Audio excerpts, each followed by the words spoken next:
Pendekar payung terbang. Anak perampok. 5 begal Cakrageni sudah dikenal sebagai kawanan rampok sadis di daerah utara Kerajaan Indraprahasta yang berbatasan dengan Kerajaan Wanagiri. 2 kerajaan kecil bawahan Kerajaan Besar Tarumanagara saat itu. 5 sekawan yang dipimpin Gandara ini bermarkas di puncak Bukit Gajah Depa. Sebuah bukit yang jika dilihat dari jauh tampak seperti gajah sedang depak rebah tengkurap. Sepak terjang mereka sangat ditakuti terutama oleh para saudagar kaya. Karena 5 begal Cakrageni ini hanya merampok orang-orang kaya atau pejabat istana saja. Sudah beberapa pendekar sewaan mencoba menumpas mereka namun selalu gagal, bahkan pulang hanya membawa nama. Namun, bila ada seseorang yang mampu menandingi ilmu Cakrageni yang menjadi andalan, mereka selalu bisa melarikan diri. Menghilang beberapa hari kemudian muncul lagi setelah merasa aman. Gandara, lelaki berumur hampir 50 tahun. Badannya kekar dan tegap.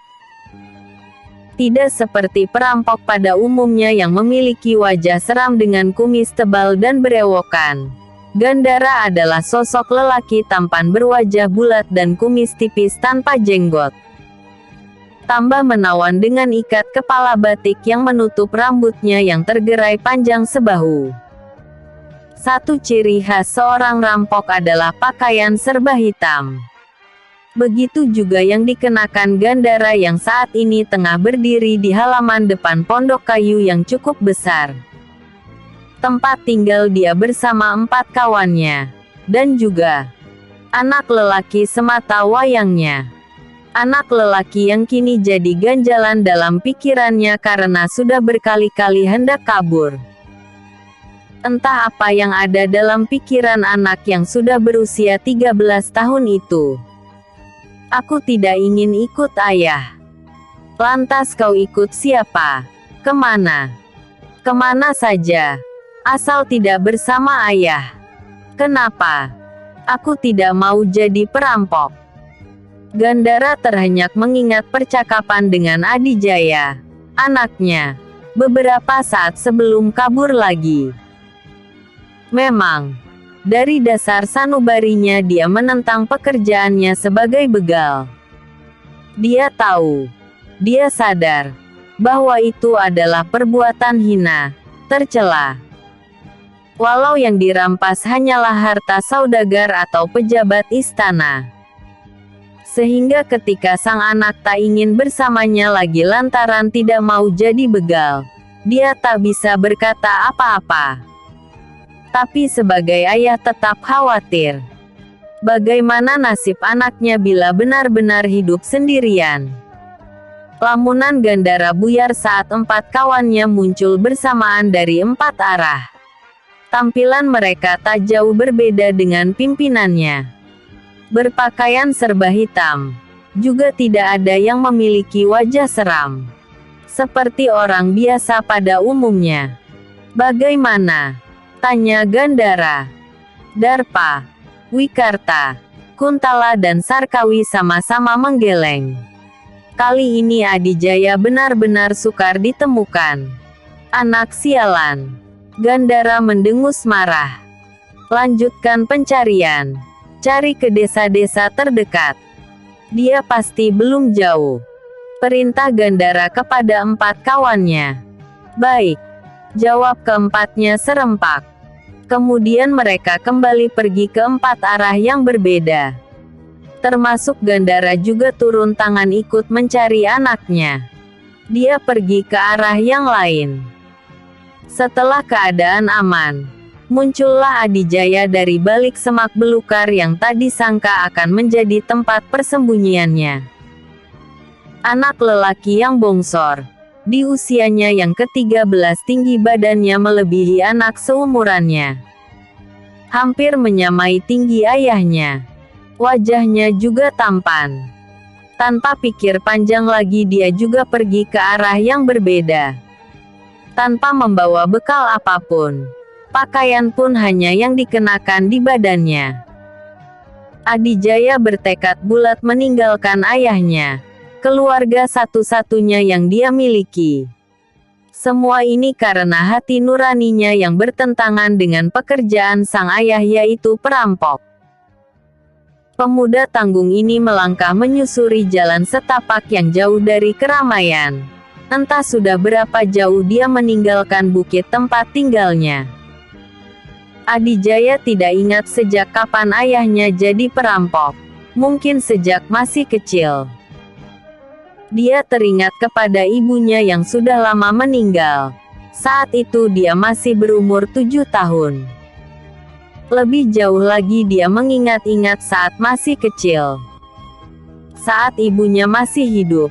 Waktu itu dia tidak tinggal di puncak Bukit Gajah Depa, tapi di sebuah kampung kecil yang damai. Adijaya kecil yang selalu ceria sering bermain-main dengan teman sebayanya. Sang ayah yang walaupun jarang pulang, setidaknya sebulan sekali pulang, dia tidak terlalu memikirkan. Mungkin karena masih anak-anak, kata ibunya.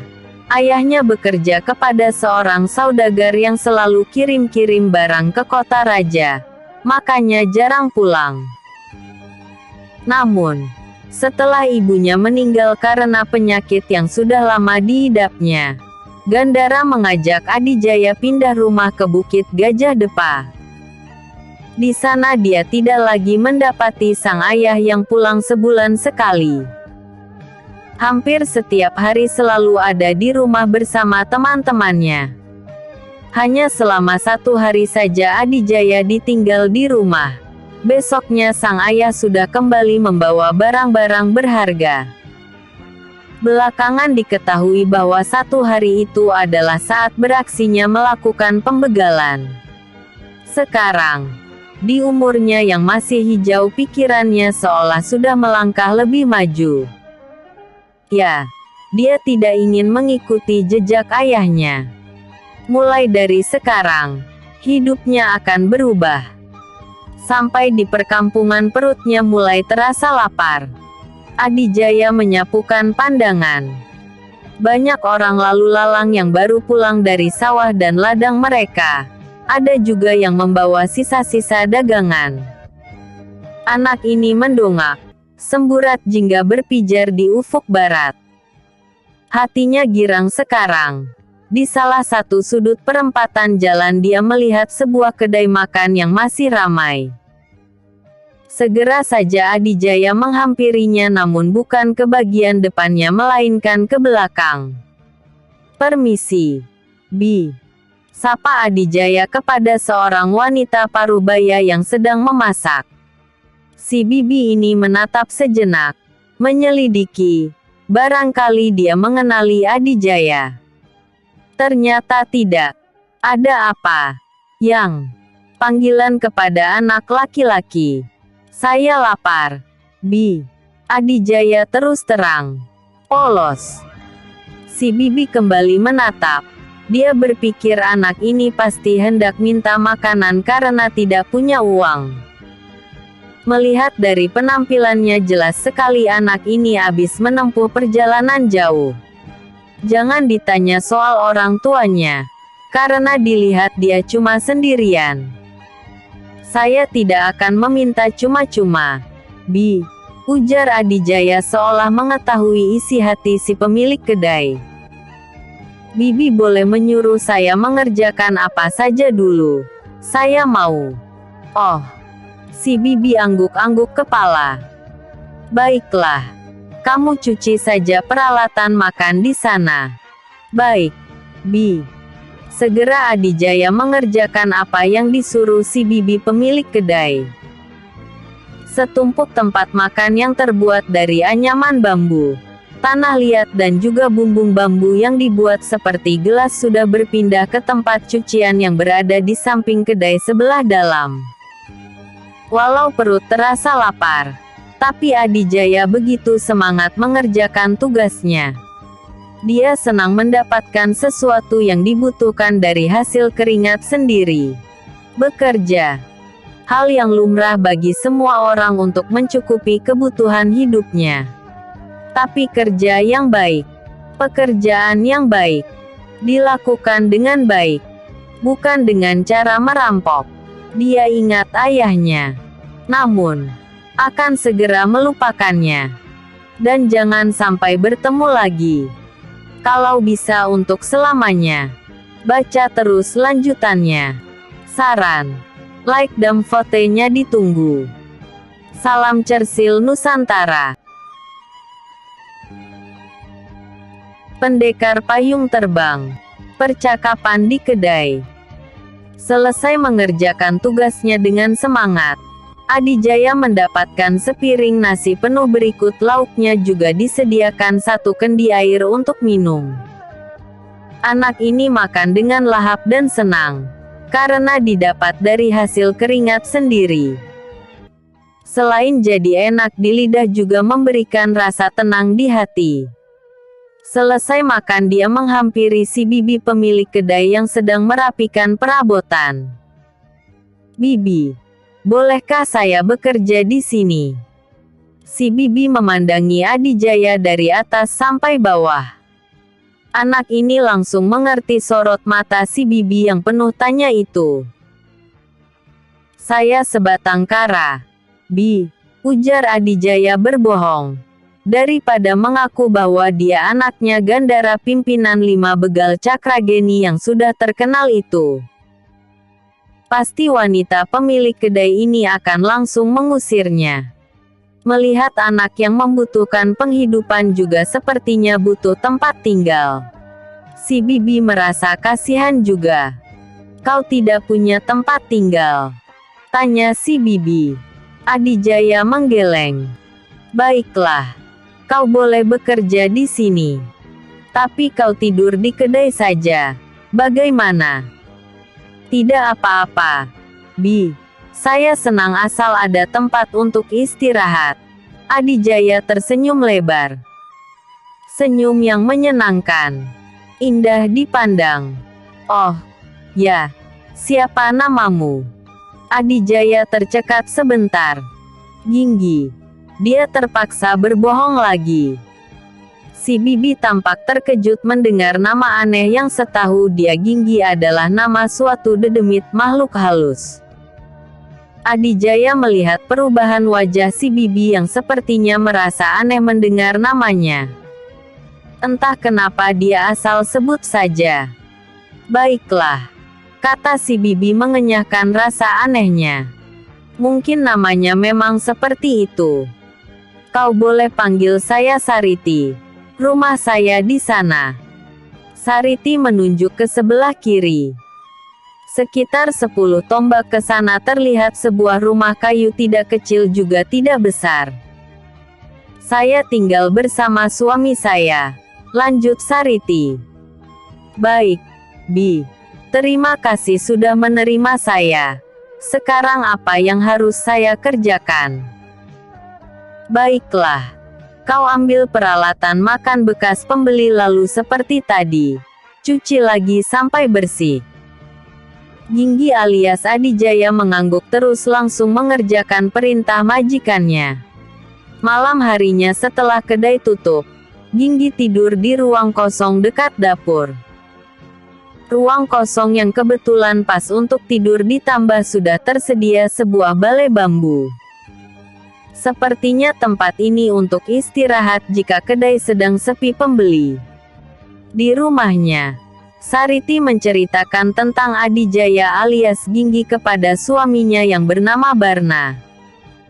"Aneh namanya," ujar Barna mendengar nama anak itu. "Iya. Apa itu benar nama pemberian orang tuanya?" pikir Sariti. "Tidak pentinglah. Yang penting dia baik dan Nyai tidak kerepotan sendiri lagi di kedai." Barna adalah seorang petani. Jadi dia jarang menemani istrinya di kedai. Dia lebih sering mengurus rumah dan ladangnya. "Kang, bagaimana kalau dia diangkat jadi anak kita saja?" "Siapa?" "Ginggi. Menggantikan anak kita yang sudah meninggal." Mungkin umurnya juga tidak jauh beda. Jangan tergesa-gesa. Kita belum tahu benar siapa Ginggi itu. Kelihatannya baik, sih. Nyai baru lihat dia tadi siang. Lagi pula Nyai kan sedang mengandung lagi. Sariti tersenyum sambil mengusap-usap perutnya yang belum kentara kalau sedang mengandung. Lalu wanita ini merebahkan dirinya ke dalam pelukan suaminya. Esok harinya kembali Ginggi bekerja. Kedai yang berada di perempatan jalan itu sangat tepat. Di sana banyak orang lalu lalang, baik yang jalan kaki atau menunggang kuda atau pedati. Pengunjungnya juga banyak dari orang biasa, pelancong yang kebetulan lewat, petani, juga dari kalangan persilatan. Dari tempat Ginggi mencuci peralatan makan dan dapur, dia bisa mendengarkan percakapan orang-orang yang sedang menyantap makanan di kedai itu. Kabarnya Gusti Panglima Cakrawarman tidak puas atas pengangkatan Raden Wisnuwarman menggantikan Gusti Maharaja Purnawarman, ujar salah seorang pengunjung sambil menyantap makanannya. Iya, betul itu. Timpal yang lain yang berada di ujung bangku. Kenapa tidak puas? Tanya yang lain lagi. Karena beliau merasa paling berjasa atas kegemilangan Tarumanagara. Jawab yang pertama tadi bicara. Namanya Kiwari, seorang lelaki setengah baya. Gusti Panglima Cakrawarman selalu terdepan dalam melebarkan wilayah kekuasaan kerajaan. Tambah yang kedua tadi yang menimpali ucapan Kiwari. Namanya Janara. Lebih muda dari Kiwari. Apa mungkin beliau menginginkan jadi maharaja? Tanya yang ketiga lagi bernama Sutaji. Kalau yang itu kurang tahu. Jawab Janara. Cuma, ada beberapa raja bawahan yang siap mendukung Gusti Panglima. Wah, memberontak. Sutaji seperti penasaran. Sepertinya mengarah ke situ. Jawab Kiwari. Melihat jumlah wilayah yang mendukung cukup banyak. Apa mungkin kerajaan akan terpecah?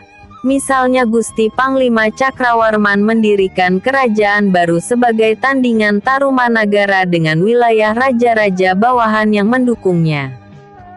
Kali ini Janara yang bertanya. Lebih ke mengira-ngira sebenarnya. Bisa jadi begitu.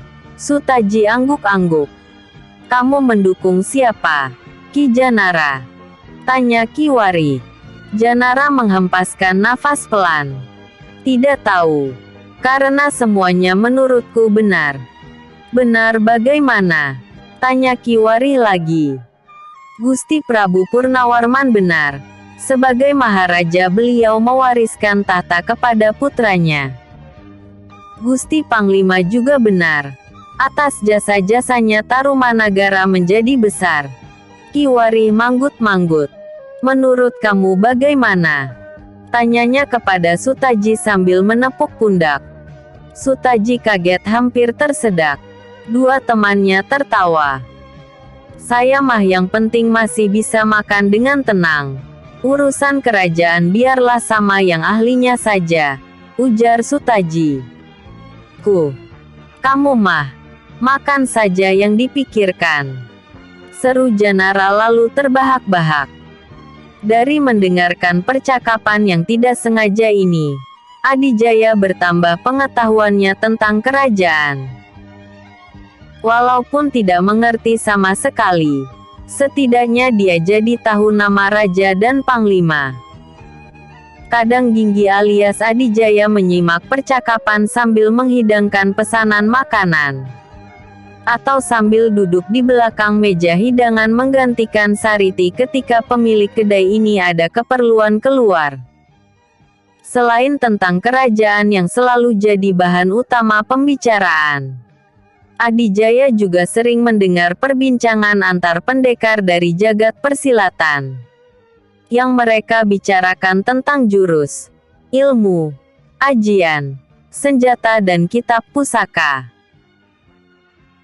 tentang pertarungan, balas dendam, rebutan wilayah kekuasaan, bahkan rebutan cinta sampai harus dengan cara adu kepandaian silat, kanuragan atau kesaktian. Sehingga dia teringat lagi kepada ayahnya, yang menggunakan kepandaian untuk merampas harta orang lain. Adijaya hanya geleng-geleng kepala. Saat itu, dalam pikirannya tidak ingin jadi orang persilatan. Takut menjadi jumawa lalu menindas yang lemah. Biarlah dia jadi pelayan kedai saja yang tidak memikirkan hal lain yang tampak berat. Yang dikerjakan hanya mencuci alat makan dan masak, mengambilkan pesanan pengunjung. Kadang juga membantu Sariti memasak dan membersihkan dalam dan luar kedai dari sampah ketika kedai hendak tutup. Sampai satu purnama lamanya, Adijaya betah bekerja di kedai itu. Walaupun sempat ditawari untuk tidur di rumah Sariti, tapi Ginggi menolak. Hitung-hitung buat jaga-jaga.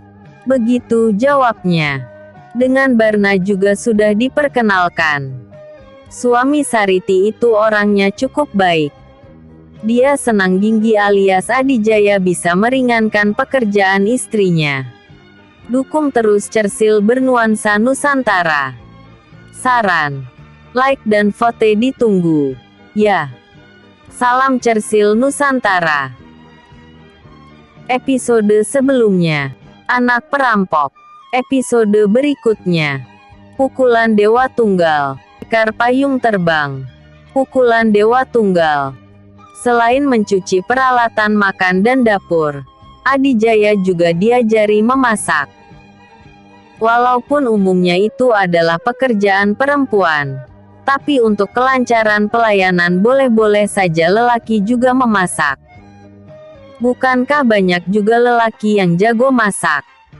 Berbagai macam minuman. Ginggi alias Adijaya juga diberikan cara membuatnya. Walaupun dia mulai betah dengan pekerjaannya, tapi tetap saja perasaan Adijaya masih was-was. Ayah bersama komplotannya pasti masih mencari-cari dia. Untuk itu dia selalu waspada. Selalu memperhatikan setiap pengunjung kedai yang datang. Siapa tahu ada ayahnya atau komplotannya atau bisa juga mereka berlima. Perasaan cemas itu seketika berubah menjadi takut ketika Adijaya disuruh mengantarkan pesanan seseorang ke tempatnya duduk. Begitu meletakkan hidangan, Adijaya, anak ini tersentak. Hampir saja hidangan yang dibawanya tumpah. Tanpa basa-basi lagi dia langsung ambil langkah 1000. "Hei, tunggu!" seru orang itu yang ternyata adalah Darpa, salah satu anggota 5 Begal Cakrageni. Seketika Darpa juga langsung menghambur mengejar buruannya. Sariti yang melihat dari tempatnya tampak heran. Kenapa anak itu lari? Kenapa orang itu memanggil nama Adijaya? Bukan Ginggi. Apa sebenarnya Ginggi itu nama palsu? Belum terpikirkan karena dia melihat anak itu telah hilang dari pandangannya. Rasa takut yang amat besar membuat Adijaya tak peduli keadaannya. Dia lari ke arah hutan menerjang semak belukar yang rimbun. Gerakannya terasa berat seperti ada sesuatu yang membebani kakinya. Di saat seperti ini baru terpikirkan kenapa dia tidak punya ilmu silat yang bisa meringankan tubuh sehingga dia bisa lari dengan cepat. Dulu dia tidak mau diajari ilmu silat oleh ayahnya, karena mengira kepandaiannya akan digunakan untuk merampok. Adijaya terus berlari tanpa menoleh ke belakang. Tidak hanya lurus, tapi juga bulak-belok dengan maksud mengecoh pengejarnya. "Kau takkan bisa kemana-mana, Adijaya!" teriak Darpa. Suaranya terdengar keras seperti berada dekat di belakang. Tapi anak ini tak mau menoleh. Tak mau lengah sedikit pun. Dia sudah lupa Sariti, kedai, dan pekerjaan yang sudah dia geluti selama 1 purnama ini. Yang ada dalam benaknya sekarang adalah selamat dari kejaran Darpa. Dan mudah-mudahan hanya dia sendiri yang mengejar. Kau akan tertangkap. Sebentar lagi ayahmu dan kawan-kawan yang lain akan menangkapmu. Darpa terus menakut-nakuti anak itu agar hatinya lemah lalu menyerah. Tapi Adijaya tak gentar. Meski tenaga semakin terkuras, dia tak mau menyerah. Dadanya terasa sesak, tenggorokannya panas. Persendian di kakinya ngilu dan goyah. Larinya mulai limbung. Pandangan pun mulai temaram. Namun, anak ini masih diberikan keberuntungan. Saat tubuhnya tak mampu lagi bergerak dan terjatuh. Dia terjatuh tepat 1 langkah di depan seorang pemuda berbadan tegap, tinggi dan tampan. Sejauh 5 tombak di depan sana, Darpa berhenti mengejar. Anggota 5 begal Cakrageni ini memperhatikan pemuda gagah yang sepertinya sengaja menghadang. Pemuda kira-kira berumur 25 tahun memiliki rambut hitam lurus panjang hingga melewati bahu, diikat kepala bercorak batik. Sorot matanya tajam mengandung wibawa. Wajahnya yang tampan itu polos tanpa kumis dan cambang. Bajunya sejenis rompi tanpa kancing warna putih memperlihatkan dada yang bidang dan perut yang berotot. Di bagian bawah, celana pangsi hitam dibelit kain pinggang bercorak batik. Dia keponakanku. Tunjuk Darpa ke arah Adijaya yang tersungkur pingsan. Oh, ya. Seru pemuda ini sedikit senyum. Tapi sepertinya dia ketakutan. Seperti dikejar penculik. Ini urusan keluarga. Sebaiknya kau jangan ikut campur. Arya Sentana, pendekar tinju dewa. Darpa menyebut nama dan gelar pemuda di hadapannya. Arya Sentana tersenyum tenang. Urusan keluarga atau begal Cakrageni. Keparat. Aku tidak mempunyai banyak waktu dan urusan denganmu. Darpa bergerak hendak mengambil Adijaya yang masih tergeletak pingsan. Namun, 2 langkah lagi tiba-tiba angin kesiur menghantam dadanya. Beruntung anggota 5 begal Cakrageni ini segera meliuk sehingga tendangan menyamping yang dilancarkan Arya Sentana mengenai tempat kosong. Hanya tendangan tipuan untuk melindungi Adijaya. Selanjutnya Arya Sentana melompat kembali menyerang Darpa.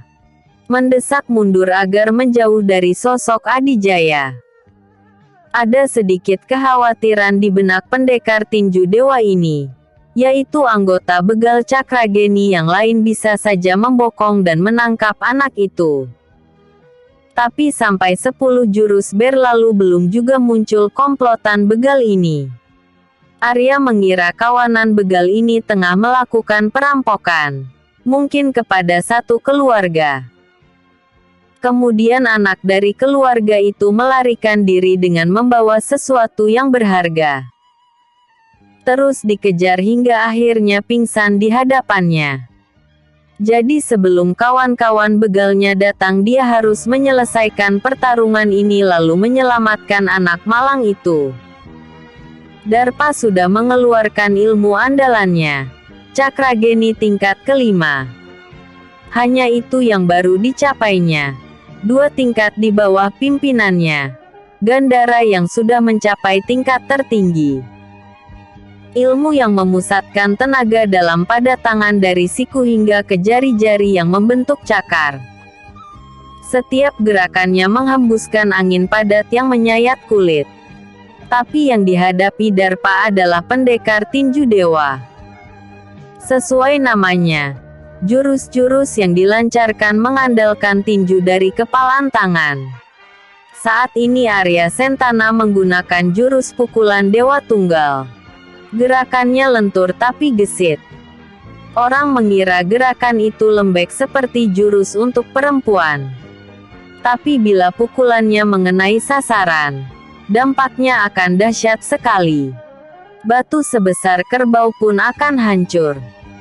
Satu kesalahan yang dilakukan Darpa adalah menghadapi lawannya sendirian. Padahal ilmu atau jurus yang dia andalkan untuk diperagakan secara berkelompok. Sialnya dia hanya sendirian. Teman-temannya masih berpencar mencari Adijaya.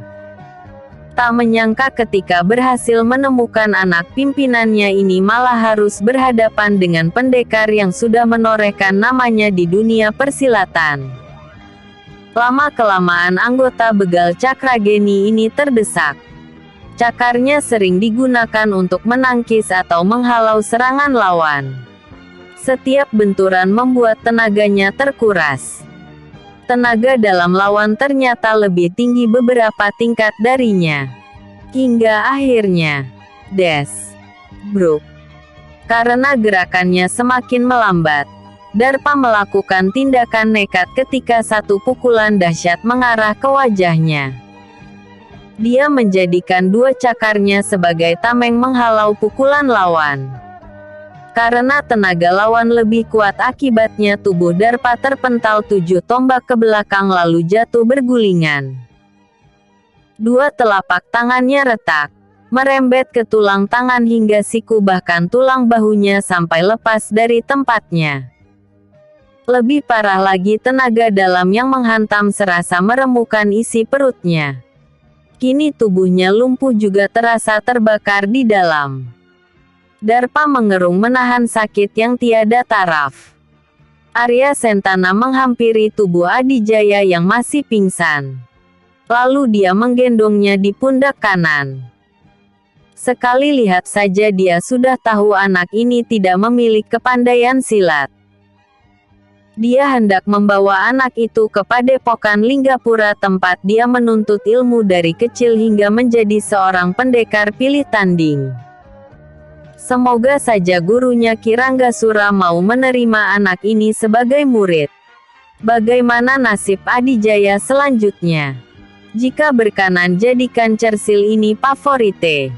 Salam. Episode sebelumnya. Percakapan di kedai. Episode berikutnya. Tumpasnya begal Cakrageni. Tumpasnya begal Cakrageni. Arya Sentana tersentak kaget mendengar penuturan Adijaya di hadapan dirinya bersama Kiranggasura, gurunya. Jadi benar kau keponakan dia? Adijaya mengangguk. Dia Paman Darpa namanya. 2 hari Adijaya tak sadarkan diri. Dirawat di biliknya Arya Sentana. Setelah pulih baru dibawa ke biliknya Kiranggasura. Di situ Adijaya menuturkan kisahnya. Hatimu baik, nak, ujar Kiranggasura setelah tahu alasan Adijaya kabur dari ayahnya. Lantas bagaimana keadaan orang itu? Tanya Kiranggasura kepada muridnya. Yang dimaksud adalah Darpa, anggota 5 begal Cakrageni. Terakhir kutinggalkan dalam keadaan terluka parah akibat pukulan Dewa Tunggalku, jawab Arya Sentana. Menarik nafas sejenak. Lanjutnya, ilmu Cakrageninya cukup hebat, seandainya tenaga dalamnya lebih besar mungkin akan bisa menandingi pukulanku. Nah, Adijaya maukah tinggal di sini menjadi murid padepokan Linggapura? Tanya Kiranggasura kepada Adijaya. Anak ini tampak merenung. Matanya menerawang jauh. Apa yang kau pikirkan, nak? Tanya si kakek yang sudah berusia hampir 80 tahun tapi masih terlihat tegap perkasa seperti baru berumur 50-an. Kiranggasura, guru besar padepokan Linggapura, termasuk tokoh yang disegani di dunia persilatan. Dia termasuk 10 orang paling sakti di tanah Tarumanagara ini. Dulu saya menolak diajari ilmu silat oleh ayahku, kata Adijaya setelah agak lama termenung. Kenapa? Tanya Arya Sentana. Karena saya pikir nantinya akan digunakan untuk merampok. Anak baik, ujar Ki Ranggasura tersenyum. Tapi ilmu silat di sini diajarkan untuk kebaikan, menolong yang lemah, menegakkan kebenaran. Jelas Arya Sentana salah satu dari 2 murid utama Ki Ranggasura. Komara adalah saudara seperguruan Arya Sentana, memiliki kepandaian dan kesaktian yang sama.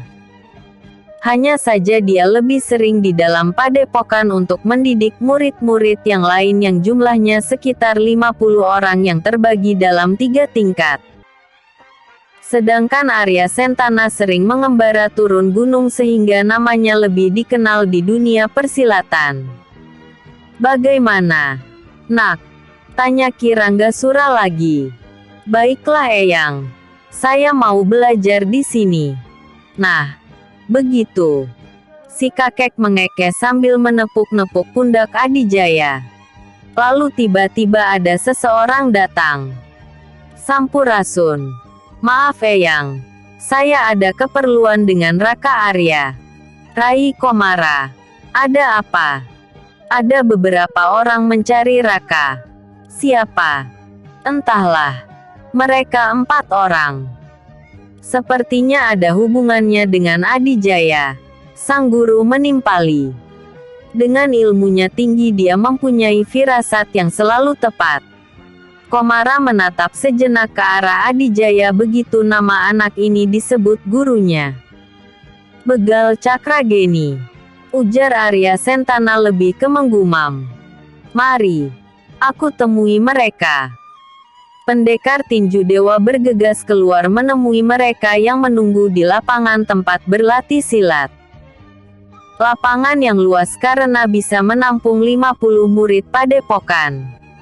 Ki Ranggasura, Komara dan Adijaya mengikuti dari belakang.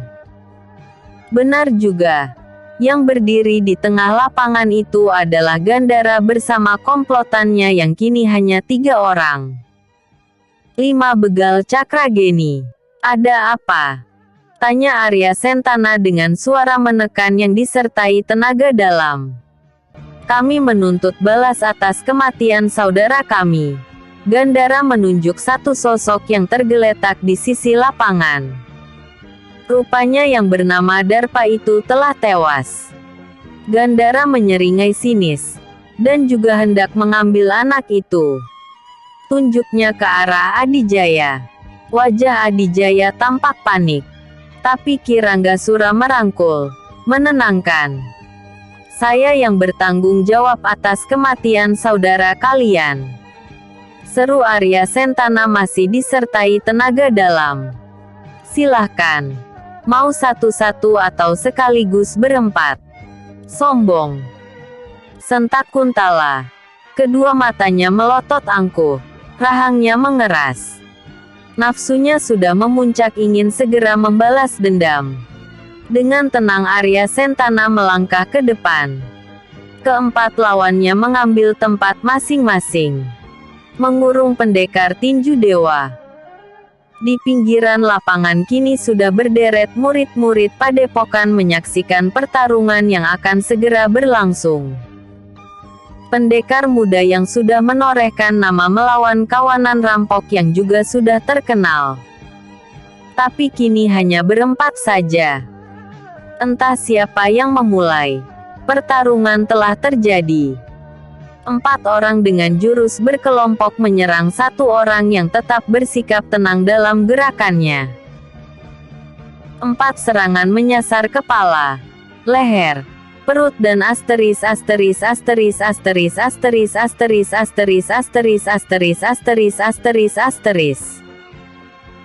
Serangan ke kepala bisa dielakkan dengan mudah. Serangan ke perut ditangkis dengan tangan yang kokoh dan menjadi andalan dalam jurusnya. Dan serangan ke asteris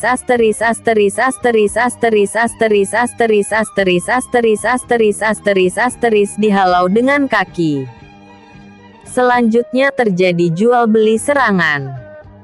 Jurus berkelompok Cakrageni dengan kekuatan cakarnya mengurung jurus pukulan Dewa Tunggal. Menghadapi jurus berkelompok ini Arya Sentana merasa cukup kesulitan. Karena baru kali ini dia menghadapinya. Biasanya dia hanya menghadapi keroyokan tak beraturan yang mudah dihancurkan.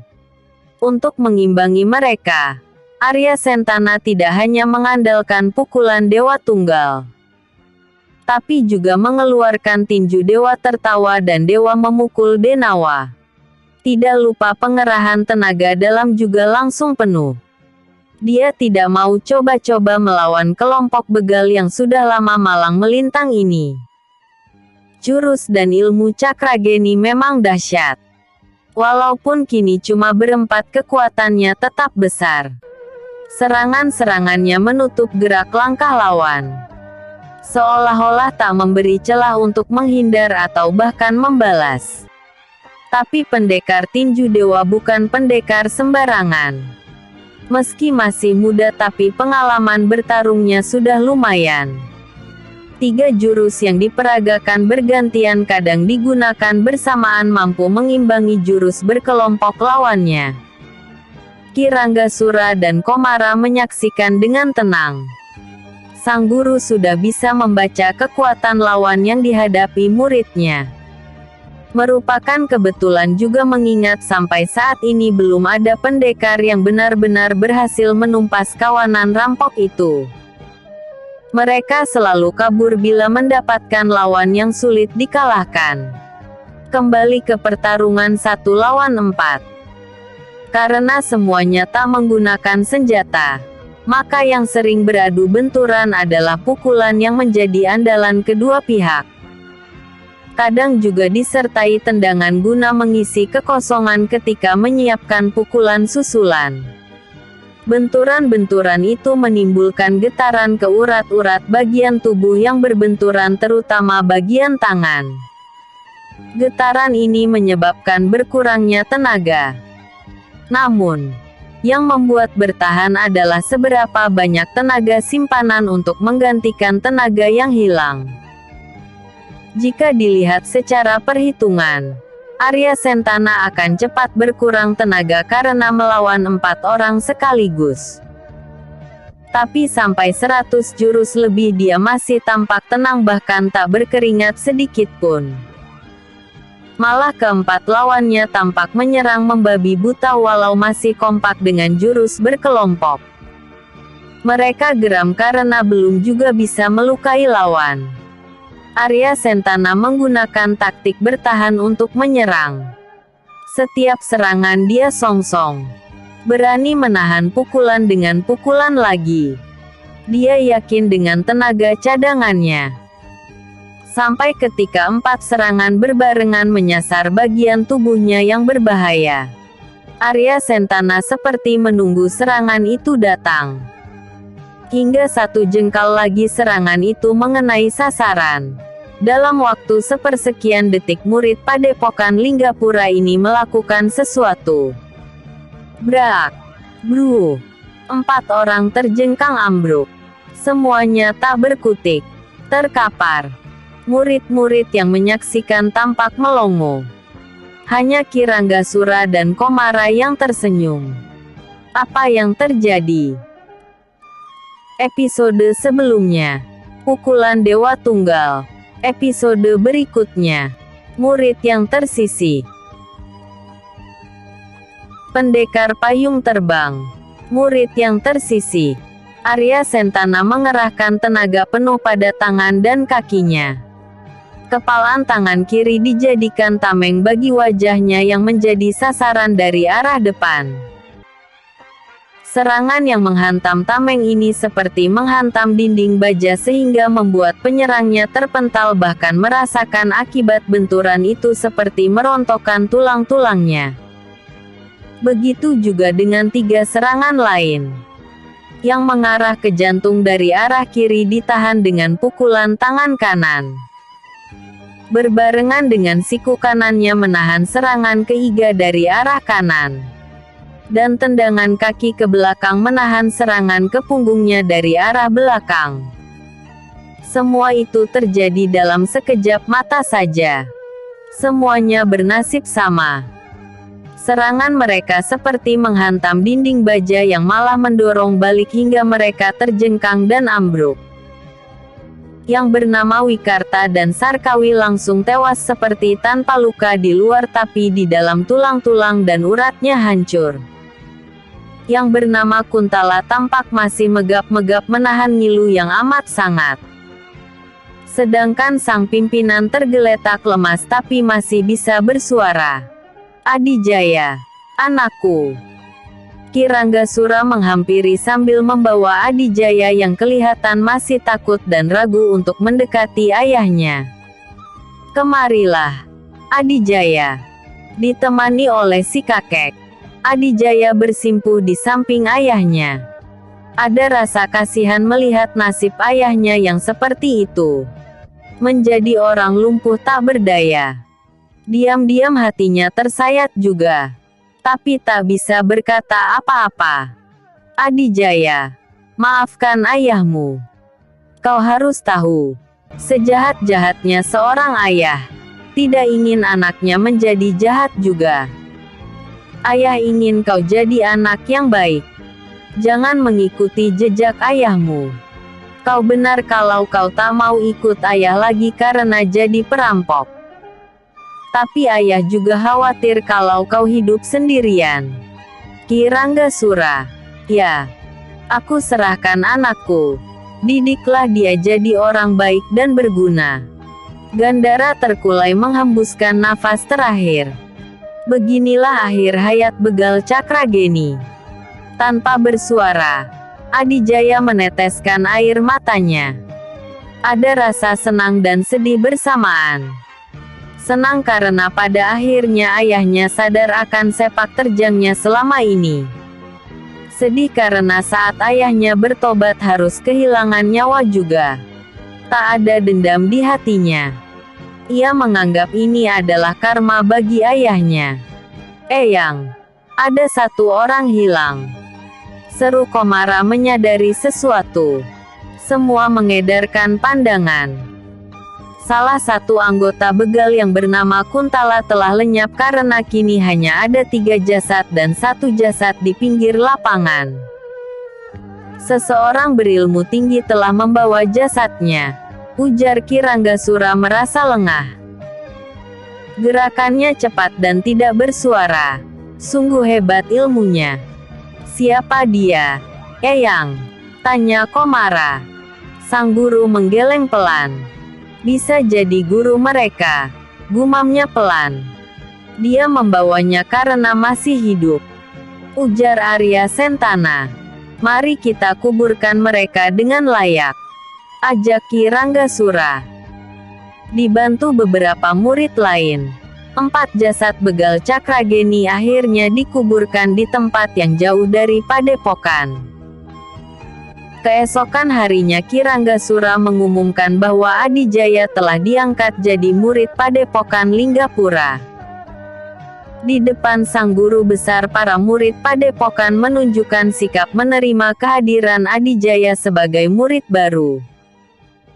Namun, ketika mereka kumpul-kumpul di kala istirahat, ada berbagai tanggapan menyikapi anak baru itu. Ada yang menerima dengan senang hati karena sikap Adijaya yang menentang ayahnya. Pendekar payung terbang, tersingkir. Yang dikerjakan Adijaya setiap hari adalah mencari dan mengumpulkan kayu bakar, membantu tukang masak di dapur serta menyiapkan makanan untuk murid-murid bila waktunya istirahat. Mencuci pakaian guru dan 2 pamannya. Di padepokan ini semua penghuninya laki-laki. Ki Ranggasura sendiri sudah lama menduda.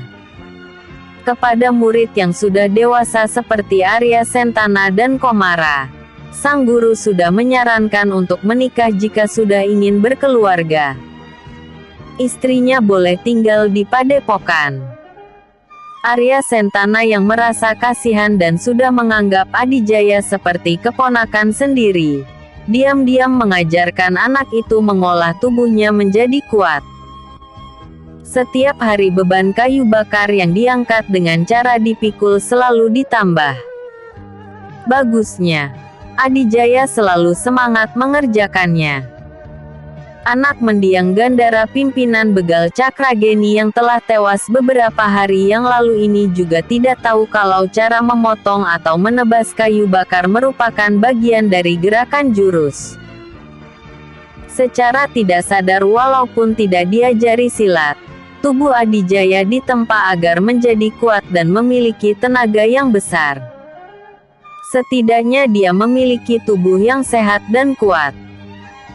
Bila Adijaya sedang memotong kayu bakar menjadi bagian-bagian kecil, secara tak sengaja dia mendengarkan Komara yang menerangkan tentang sebuah jurus. Menjelaskan tentang manfaat dan tujuan sebuah gerakan. Cara menggerakkan dan menyalurkan tenaga.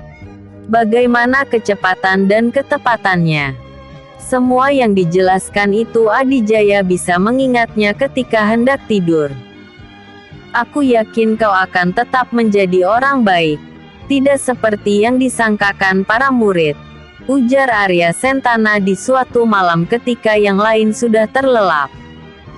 Pendekar tinju dewa mengunjungi Adijaya di biliknya sebelum tidur. Untuk itu saya tidak belajar silat agar tetap menjadi orang baik, Paman. Tapi aku kasihan. Bagaimana kalau ada yang jahat terhadapmu? Saya yakin selama kita berbuat baik, maka kebaikan pula yang akan menghampiri kita. Wah, hebat. Ucapanmu seperti seorang resi. Arya Sentana tertawa. Saya memang pernah mendengar kata-kata itu, tapi entah dari mana. Sebenarnya aku ingin mengajarimu ilmu silat secara diam-diam. Tidak perlu, Paman. Saya sudah senang seperti ini. Bisa bermanfaat untuk orang lain. Keduanya terdiam, merenungi jalan pikiran masing-masing. Sampai akhirnya Arya Sentana pamit untuk istirahat. Ketika Adijaya telah terlelap dalam mimpi, diam-diam Arya Sentana masuk ke biliknya. Lalu menempelkan telapak tangan kanan ke perut anak itu. Mengisi tenaga dalam ketubuh Adijaya. Ada banyak orang yang membencimu karena asal-usulmu. Aku ingin dirimu terlindungi dari mara bahaya. Aku yakin kau orang baik. Setelah beberapa saat Arya Sentana telah menghilang lagi dari tempat itu. Ketika waktu kongkorongok hayam, sebelum fajar menyingsing Adijaya terjaga dari tidurnya. Ia sudah siap melakukan tugasnya. Terlebih dahulu anak 13 tahun ini membersihkan badannya di sungai dekat Padepokan. Udara gunung ditambah air sungai di pagi buta membuat badan terasa seperti dipendam dalam es. Tapi Adijaya tampak biasa saja seperti mandi dengan air hangat. Ia tidak sadar. Tenaga dalam yang diisi secara diam-diam oleh Arya Sentana telah membuat tubuhnya tahan di segala cuaca. Selesai mandi kemudian membantu memasak di dapur sampai habis waktu. Balebat, subuh. Ketika Carangcang Tihang, hari mulai terang, tugas Adijaya selanjutnya adalah mencari kayu bakar ke hutan. Di kepalanya telah ingat berapa potong yang harus dia pikul pagi ini sesuai perintah Arya Sentana. Setiap hari semakin berat, tapi aneh dan tak disadari dia bisa memikulnya dengan ringan. Dalam perjalanan pulang sambil memikul kayu bakar, menelusuri jalan setapak di dalam hutan, Adijaya berpapasan dengan 7 orang murid yang seumuran dengannya. Mereka hendak mandi ke sungai. Hei, ada anak penjahat, tunjuk Kupra. Serempak 7 orang ini mengurung Adijaya dengan muka penuh kebencian. Anak ini hanya menatap polos. Pikulannya masih menggantung di pundak kanan. Anak penjahat, seharusnya kau sadar diri. Kau tak pantas berada di sini. Hardik Kupra sambil menuding sinis. Yang lainnya mengiyakan sambil mengangguk angkuh dan bertolak pinggang, bahkan ada yang membuka kuda-kuda. Biarkan saya lewat. Saya sedang bertugas. Alah, tidak bisa. Sentak Kupra lagi. Kau boleh lewat setelah mendapatkan pelajaran, ujar yang lain. Apa salah saya? Masih bertanya. Sudah jelas kau anak perampok. Dosa ayahmu setinggi gunung sedalam lautan dan kau yang harus menanggungnya. Hajar. Seketika 7 murid yang masih remaja ini menyerang. Pikulan kayu bakar terjatuh. Adijaya terjajar ke belakang karena dorongan tangan orang di depannya. Lalu dari belakang datang sebuah tendangan ke punggungnya. Bersamaan dengan itu dari 6 lainnya meluncur serangan ke kepala, muka, pinggang, perut dan paha. Semuanya bersamaan dan gerakannya cepat. Secara naluri Adijaya hanya mengangkat kedua tangan untuk melindungi kepalanya. Duk, duk, oh, ah. Bukan Adijaya yang menjerit tapi ke-7 orang yang mengeroyoknya. Bahkan mereka sampai terjungkal. Apa yang terjadi? Ternyata serangan mereka seperti menghantam batu karang yang keras. Adijaya juga tidak mengerti keadaannya. Tubuh kasarnya yang telah ditempa secara tidak sengaja menjadikan tulang dan kulitnya kuat. Ditambah simpanan tenaga dalam dari Arya Sentana secara ajaib bekerja sendiri membantu tubuhnya. Adijaya tercengang. Tetapi yang dilaporkan kepada Kiranggasura berbeda dengan kenyataan yang sesungguhnya. Anak perampok ini ternyata memiliki kepandaian silat. Beberapa teman kami telah dilukai. Saya dan beberapa teman saya jadi saksinya. Ucap dusta salah seorang murid bernama Jantra. Lalu beberapa murid lain mendekat ke tempat berdirinya Jantra sebagai tanda mereka juga menjadi saksi. Seperti biasa Adijaya hanya diam dengan raut wajah yang datar. Percuma membantah. Guru, usir dia dari sini. Pinta salah seorang murid yang diiyakan oleh murid-murid lainnya. Arya Sentana dan Komara tampak menghela nafas. Menatap sang guru. Menantikan jawaban. Karena mereka tak bisa menentukan keputusan. Dengan berat hati. Akhirnya sang guru besar mengabulkan tuntutan murid yang sebagian besar menginginkan Adijaya diusir dari padepokan. Arya Sentana memberikan bekal secukupnya untuk kebutuhan hidup Adijaya nanti. Hendak kemana kau pergi? Biar salah satu pamanmu mengantarkan. Tanya Kiranggasura. Tidak perlu diantar, Eyang. Mungkin saya akan kembali bekerja di kedai Bibi Sariti. Baiklah kalau begitu. Sekali lagi maafkan aku yang tidak bisa melaksanakan wasiat ayahmu. Kiranggasura tampak berkaca-kaca lalu memeluk anak ini. Arya Sentana menatap kasihan. Hanya sampai pintu gerbang padepokan. Pendekar tinju dewa ini mengantarkan kepergian Adijaya yang dipaksa karena tuntutan murid-murid. Namun, wajah Adijaya tetap datar seperti tak terjadi apa-apa walau dalam hatinya berkecamuk, bergemuruh hingga teras panas di dada. Tapi tidak dendam. Dengan langkah mantap, anak penjahat ini meninggalkan padepokan tanpa menoleh lagi ke belakang. Jadi orang berguna tidak harus menjadi pendekar. Kemanakah Adijaya akan pergi? Ikuti terus kisahnya. Jangan lupa dukung dengan memberikan like, vote dan bintang 5. Salam Cersil Nusantara. Episode sebelumnya, murid yang tersisih. Episode berikutnya, hukuman.